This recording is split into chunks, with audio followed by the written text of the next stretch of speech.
Hi hello welcome to our channel VN creativities. இன்றைக்கி நம்ம சேனலில் இதை பற்றி பார்க்க போகிறோம்னா என்னோட ஒன் டே விலாக் பற்றி தான் பார்க்க போகிறோம். இந்த தமிழ் நியூ இயர்க்கு நாங்கள் என்னென்னலாம் பண்ணோம், எங்கெங்கெல்லாம் போனோம், எப்படி செலிப்ரேட் பண்ணோம் அப்படின்றது தான் இந்த வீடியோவில் பார்க்க போகிறோம். நான் எப்போதுமே யூஸ்வலாக ஏதாவது வேலை செஞ்சுட்டே இருக்கிறது தானே நான் வந்து வீடியோ எடுத்து போடுவேன். அப்படி இல்லாமல் இன்றைக்கி கொஞ்சம் நான் ரிலாக்ஸ்டாக இருந்திருக்கேன், அதை வந்து வீடியோ எடுத்து போட்டிருக்கேன். என்னம்மா சொல்கிற, நார்மல் டேஸ்லேயே வந்துட்டு வேலை இருக்குது 24 மணி நேரம் பத்தலன்னு புலம்பிகிட்ருப்பேன். இன்றைக்கி என்ன நீ வந்து தமிழ் நியூ இயர் அதுமா ரிலாக்ஸ்டாக இருந்தேன்னு சொல்கிற அப்படின்னு கேட்குறீங்களா? அதுக்கு ரீசன் இருக்குங்க. அது என்ன ரீசன் அப்படின்றத நான் வீடியோக்குள்ளே சொல்கிறேன் பாருங்கள். இதை பார்த்தோன்னே நிறைய பேர் வந்து கண்டுபிடிச்சிருப்பீங்க என்ன ரீசன் அப்படின்ட்டு. இதை நான் வந்து டீட்டெயில்டாக வந்துட்டு வீடியோக்குள்ளே சொல்கிறேன் பாருங்கள். அது மட்டும் இல்லாமல் எப்பயும் ஓடிட்டே இருக்காமல் ஒரு நாள் ரிலாக்ஸ்டாக இருக்கலாங்க, தப்பே கிடையாது. அப்போ தான் அடுத்தடுத்த நாள் ஓடுறதுக்கு நமக்கு வந்து தெம்பு கிடைக்கும். இல்லைன்னு வைங்க ஓவர்லோட் ஆன மாதிரி ஃபீல் ஆகும். சரி வாங்க வீடியோக்குள்ளே போய் நான் என்னென்னலாம் பண்ணேன் அப்படின்றத வந்து பார்க்கலாம். வீடியோக்குள்ளே போகிறதுக்கு முன்னாடி இப்போ தான் நீங்கள் நம்ம சேனலை ஃபர்ஸ்ட் டைம் பார்க்குறீங்கன்னா மறக்காமல் சப்ஸ்கிரைப் பண்ணிடுங்க. கூடவே இந்த பெல் ஐக்கானையும் கிளிக் பண்ணிடுங்க. அப்போ தான் நான் போகிற வீடியோஸோட நோட்டிஃபிகேஷன்ஸ் உங்களுக்கு வரும். தமிழ் புத்தாண்டுக்கு முந்தின நாள் நைட்டே வந்து சித்திரக்கனி ரெடி பண்ணி ஆரம்பிச்சாச்சுங்க. வழக்கம் போல் வாழைப்பழம் வந்து வச்சாச்சு. பழம் வந்து கொஞ்சம் காய்வாட்டாக தான் இருந்தது, பட் இருந்தாலும் நாளைக்கு பழுத்துரும் அப்படின்ட்டு வாங்கியாச்சு. அதுக்கப்புறம் வந்துட்டு ஒரு கிண்ணத்தில் வந்து உப்பு, அதுக்கப்புறம் வந்து மஞ்சள் தூள் வந்து எடுத்து வச்சுட்டேன். அதுக்கப்புறமா என்னோடய குங்கும சிமிழில் வந்து குங்குமம் கொட்டி அதையும் வந்து சென்டராக வச்சுட்டேன். அப்புறம் தான் தோணுச்சு, அட இதுவே இடத்தடிச்சிச்சே, நம்ம வந்து பழங்கள்லாம் எப்படி வைக்கிறது அப்படின்ட்டு. சரின்ட்டு அதை வெளியே எடுத்துகிட்டு அதுக்கப்புறம் வந்து பழங்கள்லாம் வைக்க ஆரம்பித்தேன். 3 கொய்யா, அதுக்கப்புறம் 3 கமலா ஆரஞ்சை வந்து அதில் வச்சுட்டு இதுக்கு சென்டராக அந்த மஞ்சள் குங்குமம் வந்து வச்சிடலாம் அப்படின்னு பார்த்தேன். அப்பயும் வந்து இடம் வந்து செட் ஆகலை. அப்புறமா நான் வந்து ரீஅரேஞ்ச் பண்ணி வச்சு பார்த்தேன், அப்பயும் செட் ஆகலை. மஞ்சள் வச்சிடலாம், உப்பும் குங்குமம் எங்கே வைக்கிறது அப்படின்னு சொல்லி யோசிச்சுட்டு இருந்தேன். அப்புறம் சரி இதை வந்து தனியாக இன்னொரு பிளேட்லேயே வச்சிடலாம் அப்படின்னு சொல்லிட்டு உப்பு, மஞ்சள் அண்ட் குங்குமம் இது 3ஐயும் வந்துட்டு தனியாக ஒரு பிளேட்டில் வந்து வச்சாச்சு. அப்புறம் எலுமிச்சைப்பழம் வைக்க மறந்தாச்சு, அதனால் அதையும் வச்சு எல்லாத்தையும் வந்து ரெடி பண்ணியாச்சு. ரெடி பண்ணிவிட்டு வெத்தலை பாக்கு, பூ இதெல்லாம் வச்சு நம்ம டெக்கரேட் பண்ணிடலாம் அப்படின்னு சொல்லிட்டு வச்சு டெக்கரேட் பண்ணிட்டேன். அக்கமாக நாங்கள் 50 ரூபாய்க்கு வாங்குகிற பூ இன்றைக்கி வந்து 200 ரூபாய்ங்க. ஃப்ரூட்ஸ் எல்லாம் 100 ரூபாய்க்கு கம்மியாக எதுவுமே இல்லை. எது கேட்டாலே 200 300 ரூபாங்கிறாங்க. நம்மளும் வேறு வழி இல்லாமல் இதை வாங்கிட்டும் வந்துடுறோம். முன்னாடியே நீங்கள் வாங்கி வைக்கலான்னு கேட்குறது எனக்கு புரியுது. 2 நாளாகவே இதே ரேட்டில் தான் இருக்குது.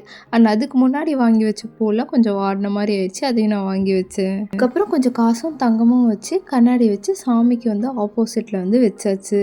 சேரில் வைக்கும்போது என் ஹஸ்பண்ட் வந்து சொன்னார், 2 பிளேட் வைக்க முடியாது, இது நல்லா பெரிய பிளேட்டாக தானே இருக்குது, இதுலேயே வச்சிடலான்ட்டு. எடுத்து வச்சுட்டு என் அம்மாட்ட சொன்னேன், இந்த மாதிரி வந்துட்டு எல்லா பழமும் வச்சுருக்கேன்னா 4 பழம் வைக்கக்கூடாது, எக்ஸ்ட்ராவாக ஒன்று வை அப்படின்னு. ஃப்ரிட்ஜில் இருந்த முலாம்பழத்தையும் தூக்கி வச்சு அப்படியே எல்லாத்தையும் வந்து கவர் பண்ணியாச்சு. ஃபஸ்ட்டு முலாம்பழம் வைக்கலாமான்னு டவுட்டாக இருந்தது. அப்புறம் அம்மா தான் சொன்னாங்க, சாமிக்கு என்ன பழம் வேணால் வைக்கலாம் அப்படின்னு சொல்லிட்டு. அதே மாதிரி நீங்கள் வந்து மனசார வந்து கும்பிட்டா போதும், இதுதான் பண்ணணும் இப்படி பண்ணக்கூடாது அப்படின்லாம் இல்லை. ஸோ எனக்கு தெரிஞ்ச மாதிரி எனக்கு பிடிச்ச மாதிரி நான் எல்லாத்தையும் வச்சு அரேஞ்ச் பண்ணிட்டேன். அண்ட் இதுதாங்க இந்த வீட்டுக்கு வந்ததுக்கப்புறமா எங்களுக்கு வந்து முதல் பண்டிகை. என்னடா இப்படி சொல்கிறேன்னு யோசிக்கிறீங்களா? ஏன்னா நாங்கள் வந்து வீடு மாறிட்டோங்க. அதே ஃப்ளாட்டில் 2 வீடு தள்ளி தான் இருக்கோம். அதனால் உங்களுக்கு பெருசாக டிஃப்ரென்ஸ் தெரியாதுன்னு நினைக்கிறேன். இங்கே இருக்கிற எல்லா ஐட்டமும் அங்கே இருக்கிற மாதிரியே இருக்கும். ஸோ வந்து பெருசாக டிஃப்ரெண்ட் தெரியாது. ஹாலில் ஜன்னல் இருந்ததுக்கு பதிலாக பெட்ரூமில் ஜன்னல் இருக்கும், அவ்வளோதாங்க வித்தியாசம். இது எல்லாம் வந்து அப்படியே ஒரே மாதிரி தான் இருக்கும். புளியில் தண்ணி பிடிச்சி பூவில் வச்சு டெக்கரேட் பண்ணி சாமிக்கிட்ட வச்சுட்டு நைட்டு படுத்தாச்சு. காலையில் எழுந்தோன்னே சித்திரக்கனியில் கண் முடிச்சுட்டு நேராக என்னோடய கிச்சன் பால்கனிக்கு வந்து நின்றாச்சுங்க. இதுதான் புது வீட்டோட கிச்சன் பால்கனி. வந்து பால்கனியில் டிஃப்ரென்ஸ் தெரியும்னு நினைக்கிறேன். அது வந்துட்டு வேறு மாதிரி இருக்கும், இது வேறு மாதிரி இருக்குது. இதெல்லாம் நான் இன்னும் ஒழுங்காக செட்டே பண்ணல, அது இன்னும் செட் பண்ணுறதுக்கு எனக்கு டைம் ஆகும். பால்கனியில் வந்துட்டு ஒரு 2 மினிட்ஸ் வந்து டைம் ஸ்பெண்ட் பண்ணிட்டு நான் வந்துட்டு கோலம் போட வந்துட்டேங்க.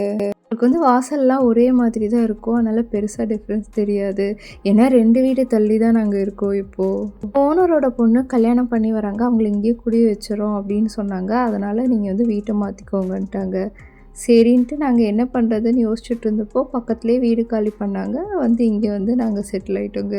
ஆக்சுவலி நான் கொஞ்சம் நாளாக சரியாக வீடியோ போடாமல் வெறும் டிஃபன் பாக்ஸ் வீடியோவை போட்டதுக்கு இது ஒரு மெயின் ரீசனுங்க. நான் வீடு ஷிஃப்டிங் வேலை, அதை விட எனக்கு அந்த வீட்டை விட்டுட்டு வர கஷ்டம் இதெல்லாம் வந்து அதிகமாக இருந்தது. மனசே சரியில்லாதனால நான் வந்துட்டு பெருசாக வந்து வீடியோ போடல, வெறும் டிஃபன் பாக்ஸ் வீடியோ மட்டும்தான் போட்டிருந்தேன்.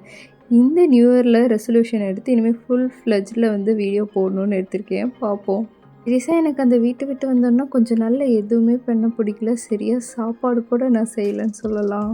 இதுவரையும் போட்ட எல்லா வீடியோவுமே பழைய வீடியோஸ் இருந்தது. நான் எப்பயுமே வந்து பேக்கப் வீடியோ வச்சுருப்பேன். ஒரு 10 நாளைக்கு வீடியோ வச்சுருப்பேன். அதை வச்சு தான் வந்துட்டு நான் போடுவேன். இன்னமும் வந்து ஒரு 4-5 வீடியோ அந்த வீட்டில் எடுத்தது இருக்குது. அது வந்துட்டு அதுக்கப்புறம் தான் வந்துட்டு இந்த வீட்டில் இருக்க வீடியோஸ்லாம் உங்களுக்கு வரும். காலையில் இந்த ரங்கோலிக்கு வந்து தேவையானதெல்லாம் வந்துட்டு எடுக்கிறதுக்குள்ளே போதும்னு ஆயிடுச்சுங்க.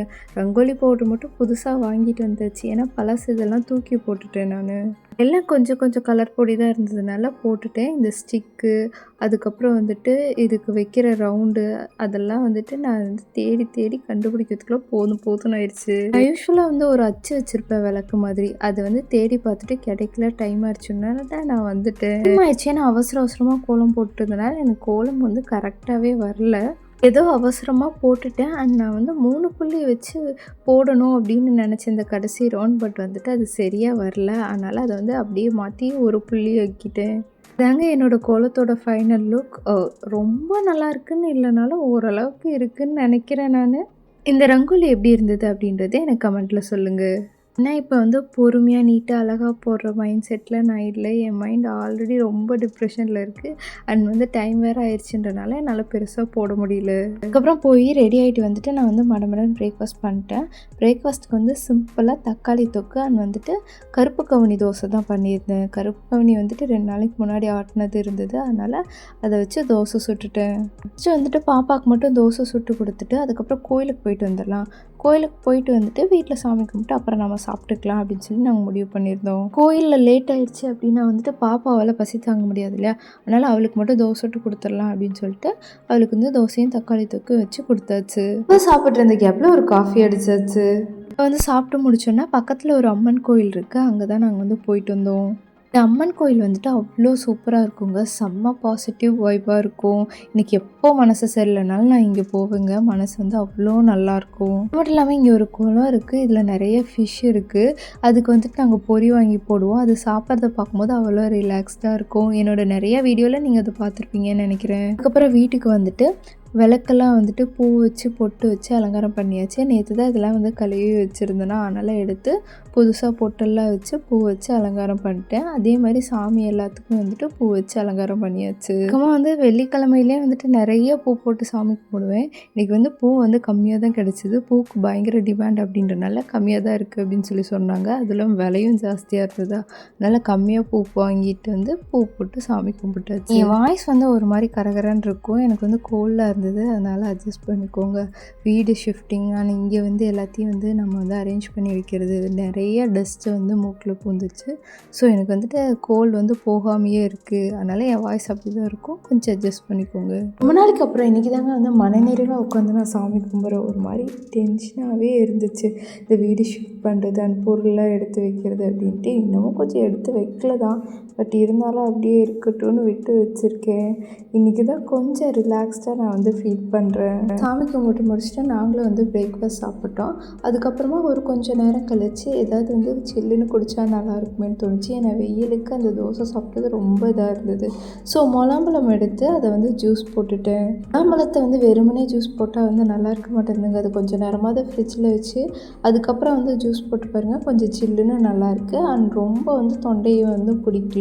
இது வந்து கோல்டாக இருக்கனால ரொம்ப சில்லுன்னு குடிக்க முடியாது. ஸோ நான் என்ன பண்ணேன், முலாம்பழத்தை வந்து ஒரு 10 நிமிஷம் வந்து ஃப்ரிட்ஜில் வச்சு எடுத்துகிட்டு அதுக்கப்புறம் இந்த மாதிரி ஜூஸ் போட்டு குடித்தேன். அது வந்து நல்லா இருந்தது. மாதிரி ரொம்ப சில்லுன்னு இல்லாமல் லைட்டாக மீடியமாக சூப்பராக இருந்தது. அதுக்கப்புறம் நாங்கள் ஒரு 1 மணிக்கே என்ன பண்ணோம் அப்படின்னு பார்த்திங்கன்னா வந்துட்டு தமிழ் புத்தாண்டு சிறப்பு இலை விருந்து அப்படின்னு சொல்லிட்டு கீதமில் வந்துட்டு போட்டிருந்தாங்க. அதை தான் வாங்கி ட்ரை பண்ணலாம் அப்படின்னு சொல்லிட்டு வாங்கிட்டோம். மொத்தம் 27 ஐட்டம்ஸ் இருக்குது. இதில் என்னென்ன இருக்குது அப்படின்றதே நான் தனியாக ஒரு வீடியோவை எடுத்து நேற்று போட்டிருந்தேன். உங்களுக்கு வேணும்னா இந்த வீடியோவை பார்த்துட்டு வாங்க. லாஸ்ட் இயர் வந்துட்டு நான் நிறைய ஐட்டம் செஞ்சுருந்தேங்க. இந்த விஷயம் வந்து என்னால் செய்யவே முடியல. ஒன்று மனசு சரியில்லை, இன்னொன்று உடம்பு சரியில்லை. ரெண்டுமே சரியில்லை அப்படின்றதுனால சரி இந்த விஷயம் வந்து வெளியே வாங்கிக்கலாம் அப்படின்னு சொல்லி ஹஸ்பண்ட் வந்து வாங்கி கொடுத்துட்டாரு. வந்து லாஸ்ட் இயர் செஞ்சது. அப்போ நிறைய ஐட்டம் செஞ்சுருந்தேன். இப்போ ஒன்றும் முடியல. விருந்து பாக்ஸ் வந்து டேக்அவே வந்து 399, அங்கேயே சாப்பிட்டா 345 ருபீஸ். கேட்டால் டேக்அவே எடுத்துக்கிறது பெட்டர். ஏன்னா நம்ம ஒரு ஆளாக இதை வந்து கண்டிப்பாக சாப்பிட மாட்டோம். வந்து ஸ்விக்கி, சொமேட்டோன்னு எல்லாத்துலேயுமே வந்துட்டு அவைலபிளாக இருந்தது. இதுக்கு வந்து ஸ்விக்கியில் வந்துட்டு ஆஃபர் இருந்தது. அது மட்டும் இல்லாமல் இண்டஸ்இண்ட் கார்டு வந்து நீங்கள் யூஸ் பண்ணிங்கன்னா 50 ருபீஸ் கூட உங்களுக்கு வந்து கம்மியாக கிடைக்கும். இது ஆஃபர் எதுவும் இல்லை அப்படின்னு நீங்கள் நினச்சிங்கன்னா டேக்அவே கூட எடுத்துக்கலாம். அதுவும் வந்துட்டு 399 ருபீஸ் தான். நம்ம இது ஆன்லைன் பிளாட்ஃபார்ம் போனோன்னா அதுக்கு பிளாட்ஃபார்ம் ஃபீ கண்டிப்பாக நம்ம கட்டி ஆகணும். இது வந்து நீங்கள் வந்து டேக்அவே எடுத்துகிட்டு வந்து வீட்டில் வந்துட்டு 2-3 பேர் சேர்ந்து சாப்பிட்றீங்கன்னா கண்டிப்பாக ஒருத்துங்க. ஆனால் ஒரு ஆள் தனியாக சாப்பிட்றீங்கன்னா கண்டிப்பாக சாப்பிட முடியாது, நிறைய வந்து வேஸ்ட் ஆகும். இது நான் 2 அடல்ட் அண்ட் ஒரு கிட்டு சாப்பிட்டு அப்போயுமே மீதி இருந்ததை நாங்கள் நைட்டு வச்சுருந்து சாதம் மட்டும் வச்சுட்டு எக்ஸ்ட்ரா வச்சுட்டு சாப்பிட்டோம். இதாங்க இதோட மொத்த ஐட்டம். நான் வந்து சாதம் ரொம்ப கம்மியாக தான் போட்டிருக்கேன். ஏன்னா வந்துட்டு சாப்பிட்டு போட்டுக்கலாம் அப்படின்ட்டு நான் வந்து சாதம் கம்மியாக தான் போட்டிருந்தேன். இதை விட ட்ரிபிள் டைம் வந்துட்டு ரைஸ் குவான்டிட்டி இருந்தது. கூட நினச்ச பன்னீர் கிரேவியில் 1-2 பன்னீர் தான் இருக்கும் அப்படின்ட்டு. ஆனால் நிறைய பன்னீர் கொடுத்துருந்தாங்க. பட் பேரெல்லாம் தான் கொஞ்சம் டிஃப்ரெண்ட்டாக வச்சுருந்தாங்க. பாலாடை செட்டிநாடு குருமா அப்படின்னு இருந்தாங்க. என்னடான்னு பார்த்தா பன்னீர் கிரேவி.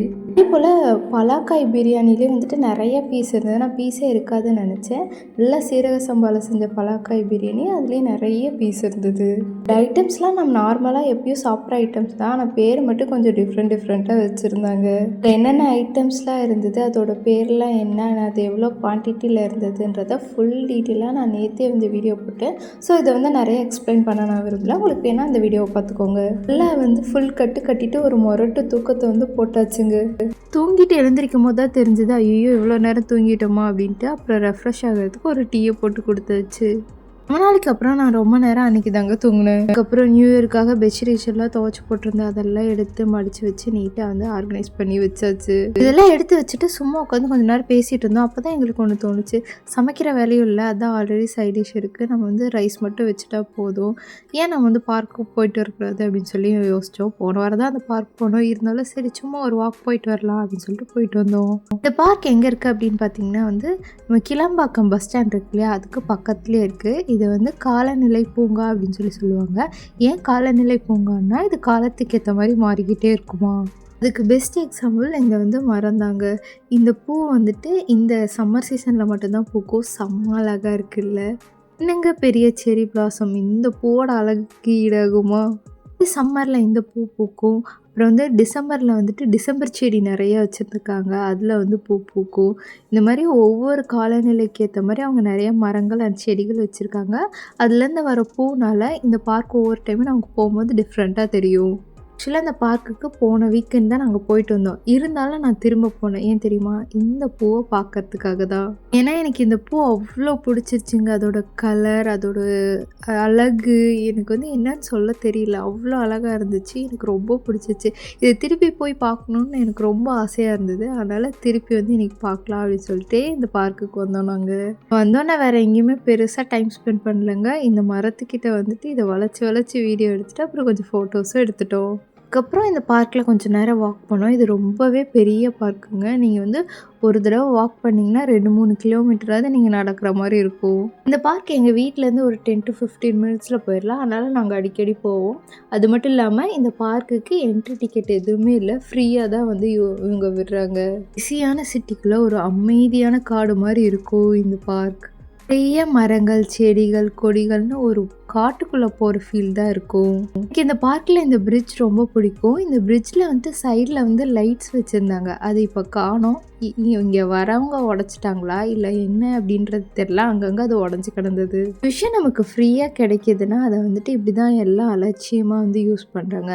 அது வந்து ப்ராப்பராக வந்துட்டு நம்ம போகிறோம், அதை உடைக்கக்கூடாது, அதை கரெக்டாக நம்ம வச்சுக்கணும் அப்படின்ற சென்ஸ் இன்னுமே நம்ம மக்களுக்கு கிடையாது. பார்க்கில் கொஞ்சம் நேரம் சுற்றிட்டு அதுக்கப்புறம் வீட்டுக்கு வந்துட்டு அதே சைட் டிஷ்ஷை வச்சு ரைஸ் போட்டு சாப்பிட்டாச்சு. பார்க் எப்படி இருக்குது அப்படின்ற ஃபுல் டீட்டெயில் உங்களுக்கு வேணா நான் இதோட வீடியோ வந்து ஆல்ரெடி நம்ம சேனலில் போட்டிருக்கேன். அதோட லிங்க் டிஸ்கிரிப்ஷனில் கொடுப்பேன், செக் பண்ணி பாருங்கள். அதாவது வீட்டுக்கு வந்துட்டு சாப்பிட்டு கொஞ்சம் நேரம் உட்காந்துருந்தோம். ரொம்ப மதன் இருக்க மாதிரி இருந்தது. சரி கீழே ஒரு வாக் போகலாம் அப்படின்னு சொல்லிட்டு அப்பார்ட்மெண்ட் சுற்றி ஒரு 2-3 ரவுண்ட் வந்து நடந்துட்டு அதுக்கப்புறம் வீட்டுக்கு வந்து படுத்து தூங்கியாச்சு. தெரிஞ்சு நான் வந்து இவ்வளோ நாளில் ரொம்ப ரிலாக்ஸ்டாக பெருசாக வேலை பண்ணாமல் ரெஸ்ட் எடுத்து நியூ இயர் இதுதான் நினைக்கிறேன். ஆஃப்டர் ப்ரெக்னென்சி என் ஹஸ்பண்டுக்கு தான் நான் தேங்க்ஸ் சொல்லணும். நம்ம வெளியே வாங்கிக்கலாம், வீட்டில் செய்ய வேணான்னு சொன்னதாக இருக்கட்டும், அதுக்கப்புறம் வந்துட்டு வெளியே கூட்டிகிட்டு போனதாக இருக்கட்டும், இது எல்லாமே வந்து என் ஹஸ்பண்ட் தான் பண்ணார். ஆல்ரெடி எனக்கு மனசும் உடம்பும் சரியில்லைன்றனால நானும் ஒத்துக்கிட்டேன். இது ரொம்பவே ரிலாக்ஸ்டாக இருந்தது. சில சமயங்களில் நாமளே ரொம்ப வேலையை டம்ப் பண்ணிக்காமல் ரிலாக்ஸ்டாக விட்டாலே போதும், நம்ம உடம்பும் மனசும் தானாக சரியாயிடும். இந்த நாள் இப்படி தான் போச்சு, உங்களுக்கு எப்படி போச்சு அப்படின்றத கமெண்ட்டில் சொல்லுங்கள். வீடியோ பிடிச்சிருந்ததுன்னா லைக் பண்ணுங்கள், ஷேர் பண்ணுங்கள், கமெண்ட் பண்ணுங்கள், மறக்காமல் சப்ஸ்கிரைப் பண்ணிடுங்க. தேங்க்ஸ் ஃபார் வாட்சிங். பை.